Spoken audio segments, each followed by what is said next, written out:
এদিকে খাগড়াছড়ি রাঙামাটিতে সংঘর্ষে হতাহতের প্রতিবাদে উত্তাল ঢাকা বিশ্ববিদ্যালয় ও শাহবাগ এলাকা।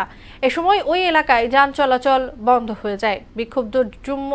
বিক্ষুব্ধ ছাত্র জনতার সমাবেশে পাহাড়ে শান্তি ফেরানোর পাশাপাশি দেশের স্বাধীন নাগরিক হিসেবে প্রাপ্য অধিকারের নিশ্চিতের দাবি জানানো হয়। পার্বত্য ৩ জেলায় সেটেলারদের আধিপত্য বিস্তার নিয়ে পাহাড় অস্থিতিশীল করা হচ্ছে বলেও অভিযোগ করেন বক্তারা। এমআর আসাদ জানাচ্ছেন বিস্তারিত। সকাল 10টা থেকেই ঢাকা বিশ্ববিদ্যালয়ের রাজু ভাস্কর্যের সামনে যুগ্ম ছাত্র পরিষদের ব্যানারে জড়ো হতে থাকেন রাজধানীতে বসবাসরত পার্বত্য ৩ জেলার অধিবাসীরা।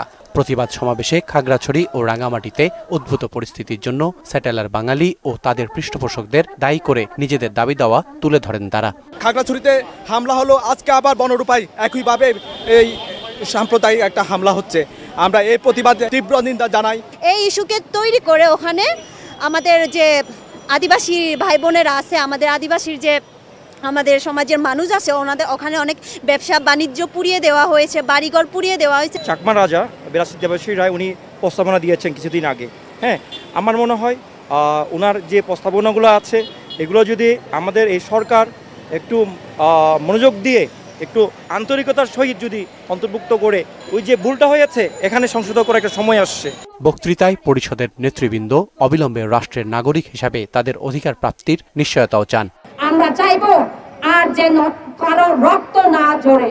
আমরা সেই 1992 সালে যেমন লোগাঙ্গর হত্যা দেখেছি, ভরদাসপুরের মতো 70 বছর বৃদ্ধকে যেমন হত্যা হতে দেখেছি, তেমনি ভাবে রাঙামাটি এখনো জ্বলছে, পাহাড় এখনো জ্বলছে, দিঘিনা এখনো জ্বলছে। আমরা আর জ্বলতে দিতে পারি না। শেখ হাসিনা যেমন আমাদের সাথে প্রতারণা করেছেন, বর্তমান সরকার কি সেই পথে হাঁটবে?